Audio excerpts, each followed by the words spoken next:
Everyone, welcome back. Today's focus shifts to a first-round match in Strasbourg between two players who have never met before and represent diametrically opposed tennis philosophies. While this match may seem ordinary on the surface, it has all the potential to subtly develop into one of the most exciting matches of the entire clay court season. When Alexandra Eala on the court against Oleksandra Oleynikova, only one strategy is likely to work, but this is far more complicated than that. The first player to deviate from their natural style runs the risk of losing total control of the match in confrontation of aggression versus defense, a tough test of patience, discipline, and competitive identity. Alexandra Eala, a young Filipina talent with a lot of momentum following great performances in Rome, is on one side. She plays with aggressive court placement, reckless aim, and a persistent desire to dictate points early, thriving when she can set the pace, apply pressure, and force opponents into uncomfortable defensive positions. When her timing is right, she can dominate entire games and make the court a suffocating space for anyone across the net. However, Alexandra Oliynykova, a Ukrainian qualifier who has built her identity around resilience, frustration-inducing consistency, and unwavering endurance, will present a completely different test. A player who absorbs pace, prolongs rallies into taxing exchanges, and methodically depletes patience and confidence makes every point feel like hitting through strong opposition, turning games into tough, attrition-based physical and mental struggles. And the Strasbourg matchup is fascinating precisely because of that disparity. Every contender is fully aware of the high stakes in the form of ranking points, prize money, and vital momentum heading into Paris at the WTA 500 International Aux to Strasbourg, which is held on outdoor clay and serves as the last major warm-up before Roland Garros. Eala, however, is currently rated 42nd in the world. This competition is yet another crucial chance for her to uphold her rising clay court reputation and keep developing her confidence at the highest level. She has already participated in 5 clay court competitions this season, and she appears more at ease and dangerous on the surface every week, turning Strasbourg from a straightforward French Open warm-up into a real chance to establish herself as one of the tour's most dangerous up-and-coming stars. Conversely, Alexandra Oliynykova, who is currently ranked 68th in the world, is continuing a run of success that has already turned into the most fruitful stage of her career. Despite not receiving the same attention as Eala, she has risen to 200 ranking positions over the past year thanks to her unwavering perseverance, dedication, and hard work. Both players have earned their spot in Strasbourg through very distinct paths and divergent playing personas. Neither has come by accident. Eala was initially scheduled to go through qualifying, but Hailey Baptiste's withdrawal created a straight route to the main draw, giving the Filipina star an unanticipated and timely chance to enter the competition with newfound vigor and confidence. The main concern now is whether Oliynykova can gradually drag Eala into a physically taxing clay court grind where patience triumphs over force, or if Eala can impose her aggressive front foot approach from the off and control the match's flow. Because in competitions like these, a player's ability alone is rarely enough to win. Instead, the player who remains composed under pressure typically wins. Although some could consider Eala's main draw entry to be fortunate, it is better viewed as a reward for what she accomplished the week before in Rome, when she put up a great run by defeating Olympic silver medalist Wang Xinyu in straight sets and Magdalena Frech in a close 3-set match.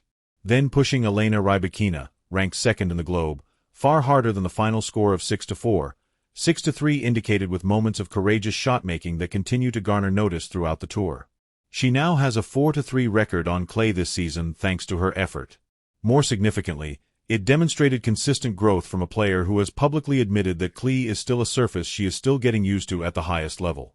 She is not currently dominant but is undoubtedly making progress. Alexandra Oliynykova, meanwhile, arrives in Strasbourg through qualifying in a commanding manner. She defeats Ksenia Efremova 6-1, 6-2 before defeating former top 30 player Julia Pudenza 6-4, 6-4. Although the results seem simple on paper, they do not adequately convey how oppressive her style becomes when opponents are forced into lengthy best-of-3 set matches, where every point carries increasing pressure and mental strain. This game is so tactically intriguing because she uses a style that progressively pulls opponents away from their natural patterns and traps them in lengthy, awkward exchanges where rhythm starts to completely disappear.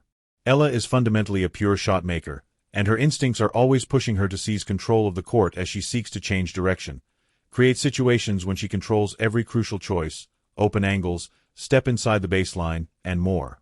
Faster hard courts let her aggressive personality to flourish since the ball passes through swiftly and at a height that is ideal for her attacking mechanics and timing. However, because clay slows everything down, raises the ball, and allows defenders much more time to recover between shots, it radically changes that equation. Theoretically, this additional time should enable an attacker to prepare more thoroughly, but in reality, it frequently necessitates a far more difficult adjustment since aggression on clay cannot be communicated in brief bursts alone. Rather, it must be sustained over prolonged rallies, which is where patience becomes the critical element when facing a player such as Oleynikova. Because she specializes in making matches feel heavy, repetitive, and mentally taxing, Ala cannot afford to rush her patterns or become frustrated when winners do not arrive quickly. Instead, she thrives precisely when opponents start overhitting or lose emotional control due to the constant return of one more ball. Eala, on the other hand, desires tempo, energy, and initiative control. Thus this match might easily turn into a psychological battle over who controls the court's emotional rhythm. Eala will undoubtedly have the means to take control if she can identify her range early on while controlling and directing her aggression. However, Oleynikova might gradually transform the match into the exact kind of gritty clay court war she enjoys if rallies start to drag on and frustration starts to set in. Learning to stay aggressive without becoming reckless is one of the hardest transitions for attacking players on this surface when confronted with an opponent whose entire identity is built to expose that vulnerability. This challenge has subtly become one of the defining tests of Eala's clay season. Oleynikova herself calls her game unconventional. And that description is a perfect fit for a style based on high, looping moonballs that land far behind the baseline, relentless defensive retrievals that extend rallies far beyond what most baseliners are comfortable with, and a counterpunching mindset that relies more on patience and frustration than outright winners because she is waiting for opponents to collapse under the strain of repetition and mental exhaustion rather than continuously hunting spectacular shots. She defeated defending champion Madison Keys earlier this year at the Australian Open by simply denying the American any clean timing on the ball. Although Keys eventually figured out the puzzle and recovered to win the match, it required significant tactical adjustments and far more physical and mental effort than most elite players expect to expend in an opening round encounter. This was a perfect example of this strategy. The main question surrounding this clash is raised by that performance alone, which demonstrated just how disruptive Oleynikova can get when opponents fail to assert themselves early. Because Oleynikov's trap is subtle, multi-layered, and deceptively simple to overlook, Canella avoids falling into it for nearly every player she encounters. With an average first serve speed of about 139 km per hour, Oleynikov's serve does not seem intimidating to players in the top 100 on paper. However, despite an impressive first serve percentage that is close to 77%, she only wins about 60% of those first serve points. These figures suggest vulnerability, and in many matches, that weakness is real, but in practice, it frequently serves as bait. Oleynikova becomes most dangerous when opponents break her early, ease into a sense of control, and begin to think that a simple straight sets victory is imminent.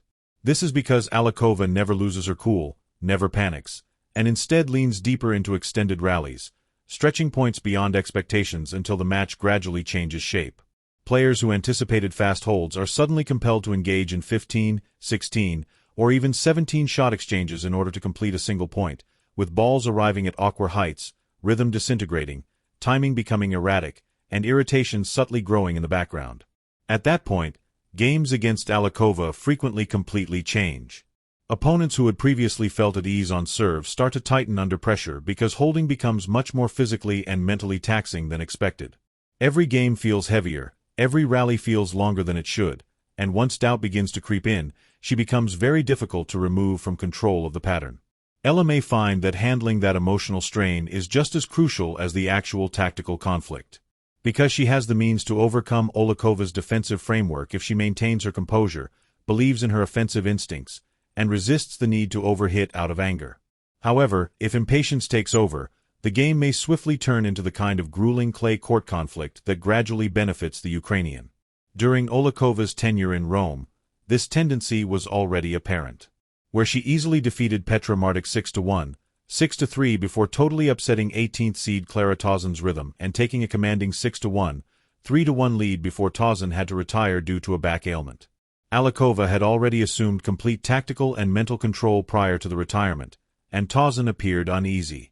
Rallies are happening precisely on Oleynikov's terms, timing is off, and pace is taken away. But the most obvious strategy for defeating her was demonstrated in the subsequent round against Linda Noskova, who prevailed 6-1, 6-3 by remaining patient and playing forceful tennis on her own terms rather than succumbing to panic or rush tendencies. Striking a balance between controlled aggression and discipline, and the match became much simpler as Oleynikova was unable to interfere with her opponent's emotional rhythm. Alexandra Eala will need to adhere to that exact formula, but the true test will be whether she can maintain that kind of discipline on the clay court for the duration of a match. Rome's performance against Wang Xinyu, where she showed much more patience in building points rather than continuously chasing immediate winners, shows a willingness to build rallies properly, wait for openings, and select her attacking moments with far more care and intention. Then, against Elena Rybakina, she competed from the first point to the last without ever looking overwhelmed by the occasion or the pace, which is a crucial marker of maturity at this level. These encouraging signs suggest that she may finally be ready for that step. More significantly, compared to earlier in the season, her movement on clay appeared much more fluid and organic. She also candidly admitted to Tennis Channel during Rome that she was at last starting to find her